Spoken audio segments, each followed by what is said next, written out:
Hello, hello, hello, and welcome to episode 404 of Prog Review. And today, if you haven't read the title or description, I'm talking about 801 Live by 801.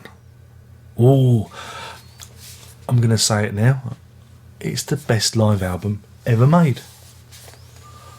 We don't even need to argue about it because you will soon fall in line with me and agree. Best live album ever. You know me. I'm not one for live albums. I find live albums a bit dull. Rather attend the event. They're nice for documenting things you've been to occasionally, but I don't get a lot from live albums unless it's like King Crimson where they're doing lots of improvisation and it's an event. Well, this can be said of this 801 album. He said. This is very much an event album. How so, Dan? How so? Well, it was originally released back in November 1976. But it was actually recorded on the 3rd of September, the same year, 1976, at the Queen Elizabeth Hall. It was a one-off concert. I think there was meant to be more concerts in Europe, but it all fell through. So there was only one real proper gig. There were a couple of warm-up gigs. One I did Shepperton Studios rehearsals, which is included in this box set, and I think they played near Cromer as well, but the actual official one and only gig was at the Queen Elizabeth Hall, and they recorded it from posterity, and that is the album. So it is really capturing a one-off event. I think they played in I think they played Reading as well. But this was the. Now it doesn't sound so one-off now, talking about it like that. But the legend is this. Yeah. So anyway, what is or who is 801? We have Phil Manzanera on guitar. He's from Roxy Music. You should know him by now. Lloyd Watson. He was a guitarist. I think he specialised in the slide guitar. And I think he opened for King Crimson and people like that back in the day. Francis Monkman, he was playing the old Joanna, the old keyboards. He was from Curved Air. Bill McCormick's on bass. And Simon Phillips is on the drums, and it's one of Simon Phillips's early appearances. But more importantly, is Brian Eno is there singing and doing vocals and synthesizer and guitar.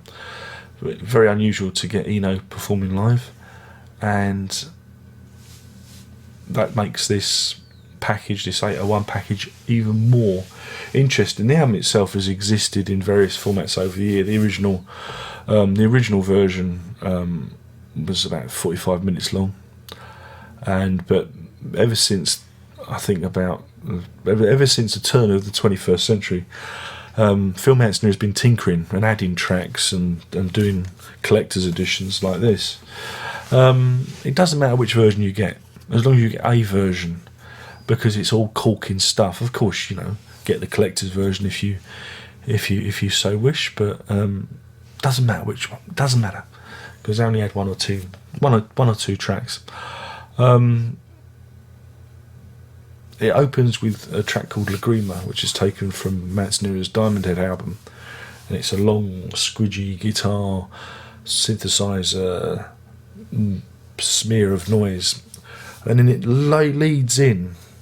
effortlessly leads into TNK, which is Tomorrow Never Knows. Yeah, Tomorrow Never Knows. That song by the Beatles, old Lennon and McCartney, off of Revolver. But 801 make the song their own, and it is a blistering, epic, rock-out version of Tomorrow Never Knows. It's just fantastic. It's just, it is one of the best versions of that song. There are many covers of that song, but they take it to another dimension. It's just, I just think it's fantastic. This leads us into East of Asteroid, which is taken from Quiet Sun's mainstream album, and bits bits of themes of it appeared on Phil Anstey's Diamond Head album as well. So it's an instrumental track, which leads into Wrong Wrong, which again is another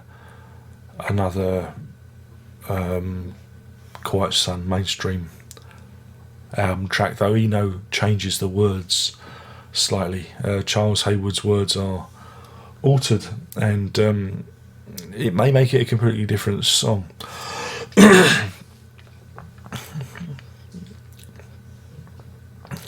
This leads into Somber Reptiles from Eno's Another Green World, which, if you've heard the original, is interesting, but here they had a kind of funky electro-funk, weird, it really takes off. Is that, again, fantastic to hear. The musicianship is really, really cool. Again, depending on which version you've got. If you've got one of the newer versions, we get 2 extra tracks, Golden Hours, again from Another Green World, and Fat Lady of Limburg from Taking Tiger Mountain by Strategy. These are bonus tracks, you don't get it on the original version. Yeah, good performances. Again, Fat Lady of Limburg, you don't hear that one live very often.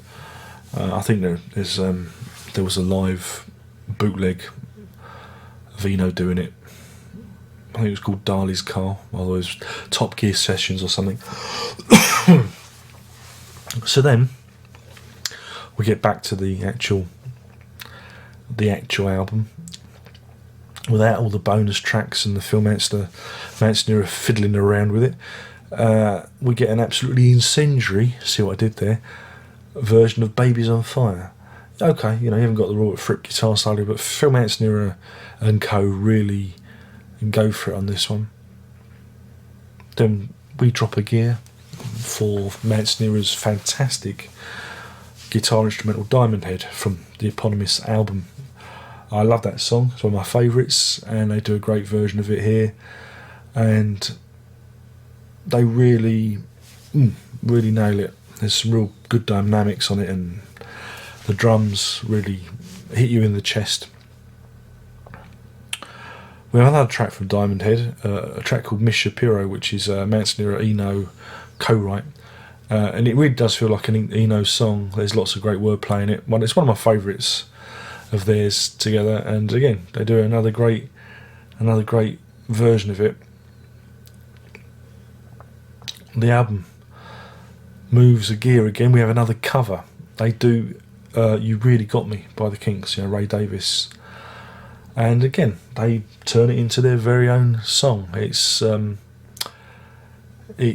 just, I can't help but ooze enthusiasm for this. I just really love their cover. Again, I'm not a big fan of covers. A good cover should make it their own, and again, every track they cover, Tomorrow Never Knows and You Really Got Me, and even the Quiet Sun mainstream tracks, they make their own, even though Manstey and co were involved, if you know what I mean. And then the album ends with Third Uncle, that proto-punk workout, which is from Taking Tiger Mountain from Strategy. Again, absolutely fantastic end to the record. Ends on a real upbeat version, and I just think it is an amazing piece of work. I remember hearing it. I got it on tape. Blimey, God knows when, years and years and years and years and years ago, and it's been an album that I've always had a lot of time for. I've bought various iterations over the years, culminating with this one. This is the collector's edition. A little bit of talk about this. I suppose you could call it the ultimate version.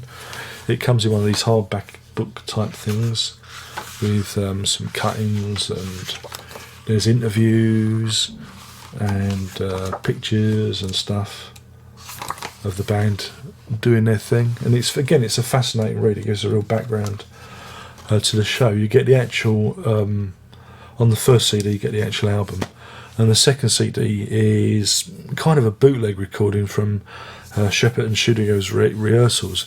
It's poor quality. It's not as good as, obviously, it's not as good as the album. But, you know, you get to hear the band, you know, doing their thing and steadily working out how it's going to be.